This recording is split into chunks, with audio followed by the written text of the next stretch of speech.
looks like we're actually pretty good. We don't need to take too much time here.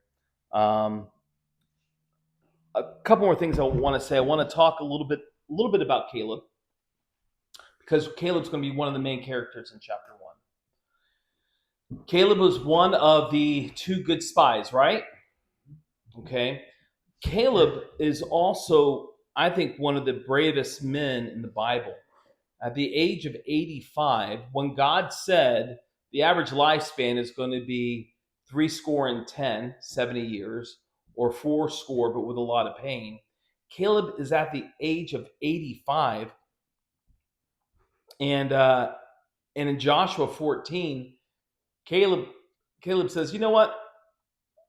I'm just going to go ahead and take that mountain. God says we can take it. I'm just going to go ahead and take it.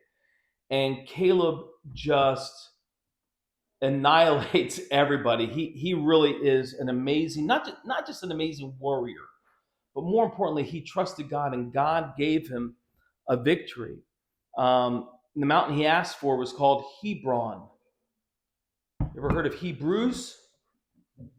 Hebron. And that was a place full of giants. And Caleb says, I'll take that. This old man at the end, towards the end says I'll take that.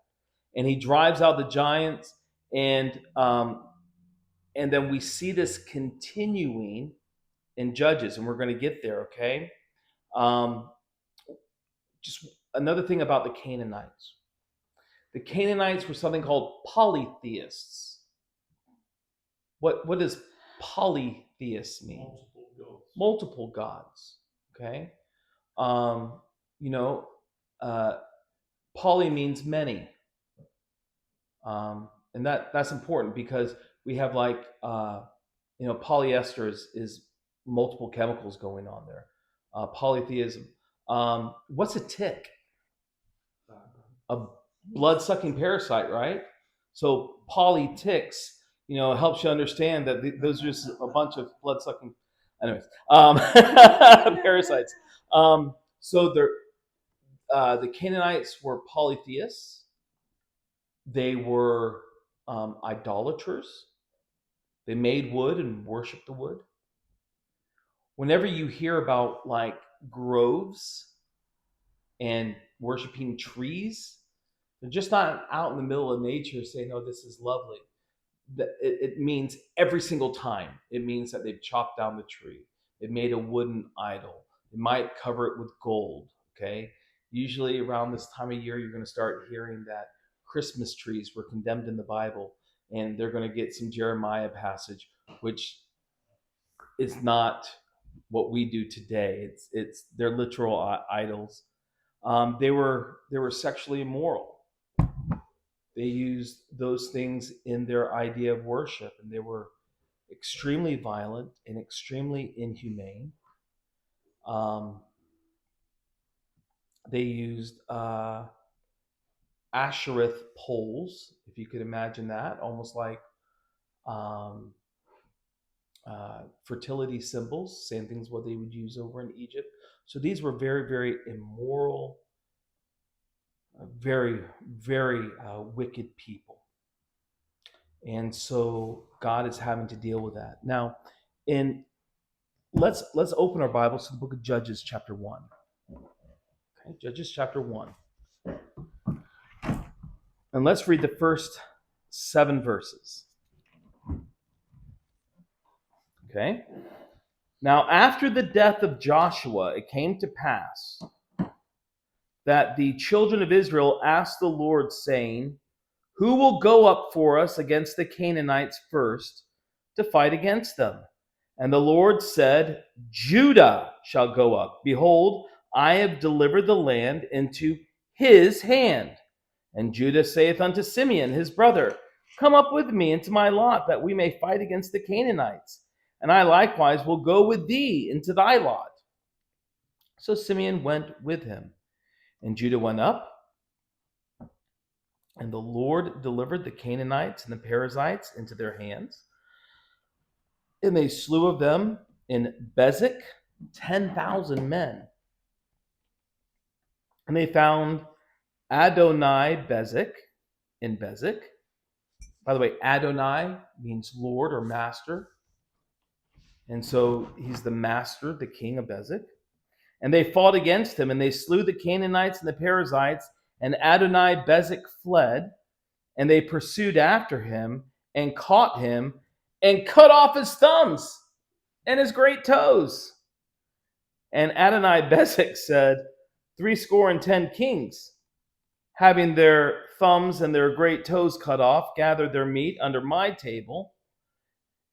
As I have done, so God hath requited me. And they brought him to Jerusalem, and there he died. So let's look at these first 7 verses. What's going on in verse 1? What is the great, oh no moment? Who died? Joshua. So now, you know, who's going to be the next general? And God says, we're not doing that anymore.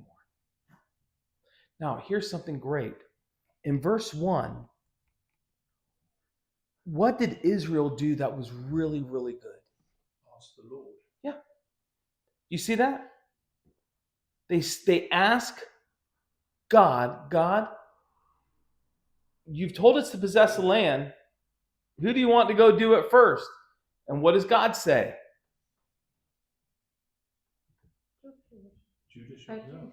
Judah. Who's Judah? The tribe. Right. Does anybody know what order Judah is? Judah. Jews, by the way. Where you get the word Jew from, Judah, if you didn't know that. Does anybody know the birth order? The what, sorry? The birth order of the sons of Israel. Does anybody have a phone that they can check? Yeah. Literally, you can go on Google. What is the birth order of the sons of Israel? Man, all of our young ones who have phones, they're saying, no, we will not go on our phones. It's on charge. Okay. So Judah is what, number 4? Yes. Judah's number 4. So Judah then calls on Simeon. Okay? Who's number 2? Now, question on this. Who does God say to go?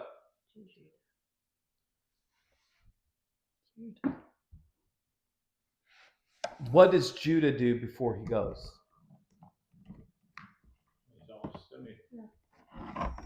Is that necessary? No.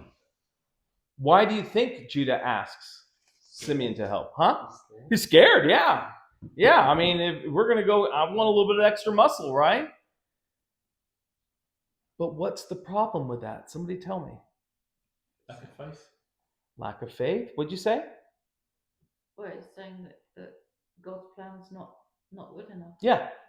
God said, I mean, look exactly what he said. God says in verse 2, Judah shall go up. Behold, I have delivered the land in his hand. See that? And I just want to say right here, right now, that we're seeing at the very beginning that Israel is not being fully obedient. See the problem? And by the way, we're going to see this problem grow so big. It's going to blow your mind. If we were going to send a rocket to the moon, and I know, James, we've never been there before. I don't know. Are you one of those guys that believe that? No. Okay. I guarantee you there'll be people listening. We've never been to the moon. Okay, never been to the moon. But if we were to send a rocket to the moon, mathematically, we have got to have our angle perfectly. We've got to have exactly how many degrees to go there. If we're 1 degree off here, we're going to be way out of line. And so we're going to see where just little bits of unbelief start and it broadens everything. And so in verse 3, Judah says unto Simeon, his brother, come up with me into my lot. You know, my lot, this is my job. This is what I got to do. And fight with me, fight against the Canaanites. And by the way, when it's your turn, we'll help you. Yeah, that's nice, right?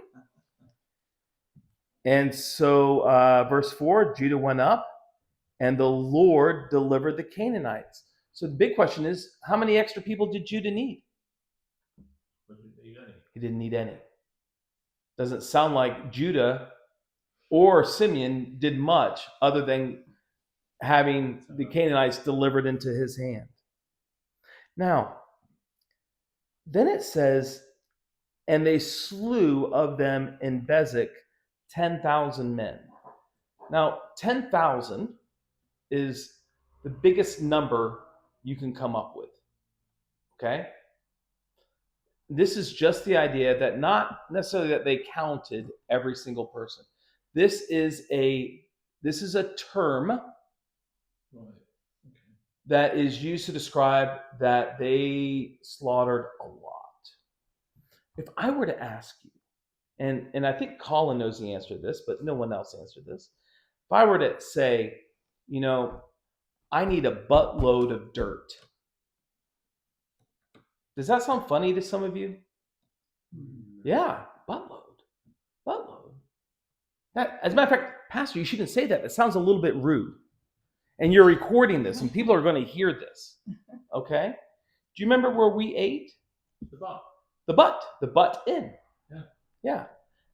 A butt is the measurement of what fits in a big barrel. And so a buttload is a barrel load. Now, over time, that begins to mean something different, correct? Right? And you're like, is it just somebody's bottom? I don't understand. But when we understand what they meant when they wrote it, it helps. So this word 10,000 doesn't necessarily mean it numbered 10,000. Okay? Now, sometimes it'll give more specific numbers, but this is just, there was a lot. It was just maximum number. And it says in verse 5, and they found Adonai Bezek in Bezek, the leader of Bezek they found in that town. They fought against them and they slew the Canaanites and the Perizzites. But what happened in verse 6? What did they do? Evie, what did they do? Yeah? They caught him. And then what did they do? Yeah. You know, your thumbs and your big toe. That's not very nice. No. By the way, did God tell them to do that? No. Nope. Okay, remember, just because something's in the Bible doesn't mean it's scriptural. Amen? This is not a model for us. Right. Let's not go cutting off people's thumbs, okay? Or great toes. Yeah? It sounds like it was a tradition, if you like. At that yes, time, because exactly. He's saying, well, I did this several. Yeah. And by the way, we can see that actually that maybe the reason why God allowed this is because it spoke to this man's heart. Because he's like, yeah, fair enough. I did this to 70 other people and made them serve me. Could you imagine? You know, opposable thumbs are really, really nice. And this is the greatest blessing we have, and we don't realize, is that cats do not have opposable thumbs. They would just be unstoppable, I think. But opposable thumbs and big toe. Without big toes, it's very, very difficult to walk. Yeah. And so, incapacitated. yeah, they're basically worthless. And he says, as I've done, so God hath requited me. All right, I get this. As a matter of fact, it's funny. He actually recognizes God. He doesn't say the gods. He says God has requited me. And then they brought him up to Jerusalem, where he died. All right. Now, that's pretty good, right? Okay. We're getting some of the land, but what are some of the problems that we see so far? First one. A little bit of disobedience crept in, as you said. A little bit of disobedience. What's the other problem? Unbelief. Well, unbelief, absolutely. Then maybe what's the third one? They're kind of building on that. They're going a little bit. They're adding what they think rather than what God's told them. Okay, I agree with that. What about, I want you to think for a moment about the thumbs and the toes. They were just told to kill him and they didn't straight away. Right. Where do you think they got that custom? I looked all throughout Leviticus, can't find it. Was it from the Canaanites? It wasn't from Yeah. them, was it? They actually got this, and they began to start mimicking what, What they do. yeah. See, there's a problem here. Hmm. Okay, hey, we're victorious. Hey, we've done this, and yet we really see some issues. Can we see that? Hmm. All right, verse 8. Now we're going to look at verses 8 through 20. We're going to see some partial successes here. By the way, the amount of tribes that we're going to see fight is a total of 9.5 tribes. How many tribes of Israel are there? 12. So why are only 9.5 fighting? There's 2.5 the other side of the Jordan. 2.5 are on the other side of the Jordan. Correct. And one more tribe isn't fighting at all. Who isn't fighting at all? Or who isn't going to possess any land? Levites. Levites. Right. Levites had cities scattered all over. I think there was like 48 of them or something like that. And then cities of refuge. Okay, so you see, and the thing that really, really blows my mind is we're seeing disobedience. Sometimes we say, oh man, if I could only see God really like they did back then, I'd never disobey. They saw God back then and they disobeyed. Okay? All right, verse 8. Now the children of Judah had fought against Jerusalem. Jerusalem, I know, hey, that's the place where everything's at. This is Jerusalem is still in Canaanite territory. Okay? So the children of Judah fought against Jerusalem and had taken it and smitten it with the edge of the sword and set the city on fire. And afterward, the children of Judah went down to fight against the Canaanites that dwell in the mountain and in the south and in the valley. And Judah went against the Canaanites that dwelt in Hebron.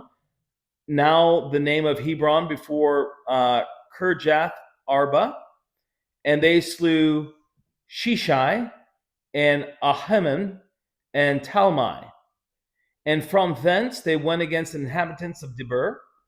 And the name of Debir before was Kirjath Sepher. And Caleb said, Caleb, remember that guy? Yeah. Okay. Caleb speaks up and he says, he that smiteth Kirjath Sepher and takes it. Right? Remember, he's the guy that says, give me that mountain, I'll take it. I don't care how many giants are there. He says, give me one man who's willing to smite Kirjath Sepher and take it, and I will give him Aksa, my daughter, to wife. Ooh. All right. You know, why do you think Caleb makes this challenge? To make someone really want to win the prize. Okay, yeah, sure, yeah. And what kind of guy does he want for his daughter? Like sort of Yeah, warrior, kind of yeah. godly warrior. Exactly. If you want hand a fair maiden, slay the dragon. Right? Okay, so he says this, and verse 13 says, and Othniel, the son of Kenaz, Caleb's younger brother. So this would have been Caleb's nephew, maybe. Now, this is the reason why I say maybe. Brother didn't always mean same mom, same dad. Sometimes it could have even been a nephew. Okay, it's definitely somebody in the family. Minimum nephew, maximum maybe first or second cousin. Okay. Now you might say, "Ooh, Pastor, that's weird. That's a little bit too close in the family." It's just what they did back then. So Othniel took it, and Caleb gave him Achsah, his daughter, to wife. And it came to pass that she came to him, and she asked him to ask of her father a field. She's like, "All right, we did this, but can you ask Dad for a field too?" And she lighted off from off her ass, and that's a donkey. Okay. And Caleb said unto her, "What wilt thou?" And she said unto him, "Give me a blessing, for thou hast given me a southland. Give me also springs of water." All right, Dad, you gave me the guy. I really like that, but I need a little bit of property, and the water would be nice too. And Caleb gave her the upper springs and the nether springs. Now, this is going to be important later on, because of Caleb's faithfulness, he holds a very serious place in the Bible, I feel. Verse 16 continues, "And the children of the Kenite, Moses' father-in-law," remember him? Who was not a Jew. Moses' father-in-law, not a Jew. Children of the Kenite, Moses' father-in-law, went up out of the city of palm trees with the children of Judah unto the wilderness of Judah, and lieth in the south of Arad. And they went and dwelt among the people. And Judah went with Simeon, his brother, and they slew the Canaanites that were inhabited in Zephath, and utterly destroyed it. And the name of the city was called Hormah. And Judah took Gaza. Aren't you glad that none of these names appear later on in history? Took Gaza with the coast thereof, and Ascalon with the coast thereof, and Ekron and the coast thereof. And the Lord was with Judah, and he drave out the inhabitants of the mountain, but could not drive out the inhabitants of the valley, because they had chariots of iron. And they gave Hebron unto Caleb, as Moses said, and he expelled thence the 3 sons of Anak. Anak were giants. Now, what do we see in these verses? What's the overall thing we see? Well, some good positives there with capturing. This is the good bit. Yeah, this is the good bit. I hope you enjoyed it. Gene? And they didn't get rid of all the enemies. Yeah, we see that. We see that they were able to get the guys up in the mountain. I mean, people in the mountain had the high ground. It's just the ones in the valley. I think there might be a spiritual application there. That sometimes when we win everything in the mountain, when we get back down in the valley, sometimes we lose. But yeah, that's what we're seeing. We're seeing some really, really good victories. Yay! But that's it. It really is. We're going to see some bright sparks, and we're going to be very, very happy about it. But things just increasingly get worse. Okay? Verse 21. And the children of Benjamin did not drive out the Jebusites that inhabited Jerusalem, but the Jebusites dwell with the children of Benjamin in Jerusalem unto this day. Verse 22, in the house of Joseph, they also went up against Bethel, and the Lord was with them. And the house of Joseph sent to descry Bethel. Now the name of the city before was Luz. And the spies saw a man come forth out of the city, and they said, "Show us, we pray thee, the entrance into the city, and we will show thee mercy." And when he showed them the entrance into the city, they smote the city with the edge of the sword. but they let go the man and all his family. What's the problem there? Not totally different. Yeah. Well, we'll make an exception for this one. He did us a good turn, and I bet you somebody said, "Hey, remember with Joshua? Remember with the spies with Rahab? They let her go. Why couldn't we? Verse 26, and the man went into the land of the Hittites and built a city and called the name Luz, which is the name thereof unto this day. So this man wasn't just a man. He ended up creating something that would be a thorn in Israel's flesh down the road with the Hittites.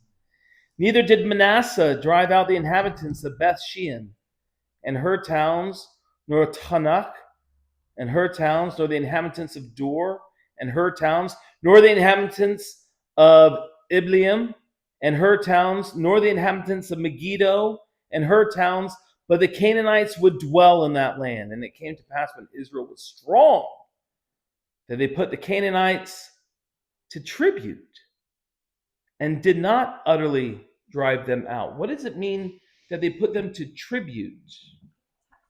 Yeah, they taxed them. Yeah. Why kill them?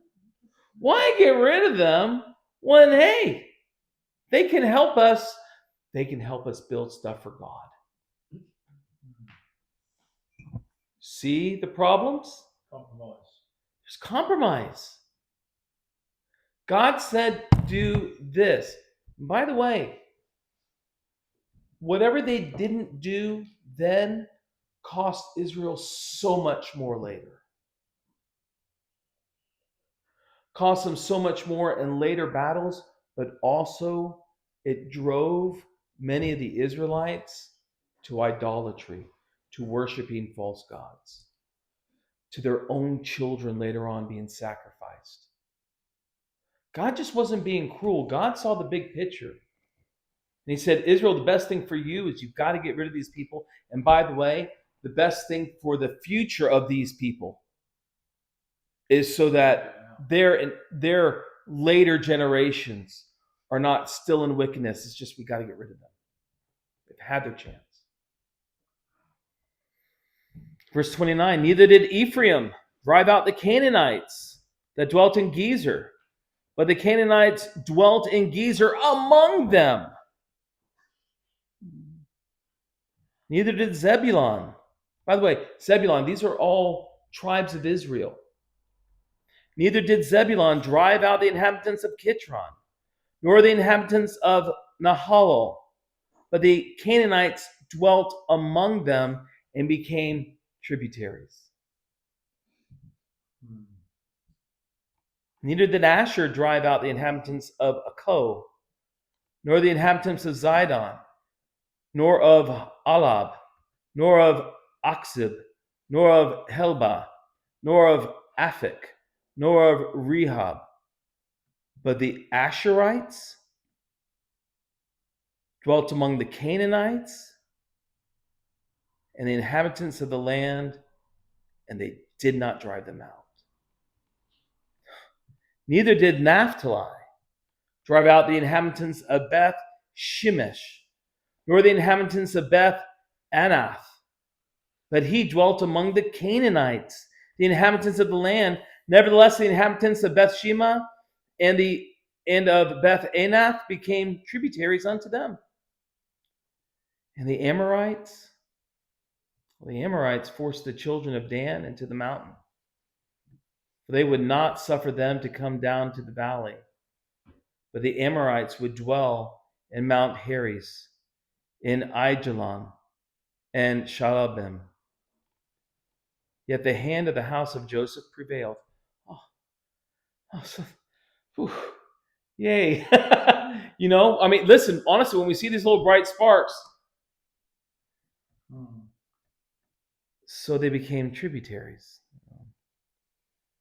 And the coast of the Amorites was from the going off of Akrabim, from the rock and upward. So, yeah, we saw right at the beginning, we saw some really strong movements, didn't we? I mean, we saw things build up even from Genesis with the promise to Abram. Then we saw how God took them out of Egypt, and we saw the promises, and we saw all the land that he was going to give them. And we see the great conquest of what God is going to do. We see that in Joshua. And then we come in Judges. You know, this is it. It is time to take full possession. And they didn't. And all it did was cause them more and more issues down the line. Do you guys want to do one more chapter? Do we have time? Okay, let's do one more chapter.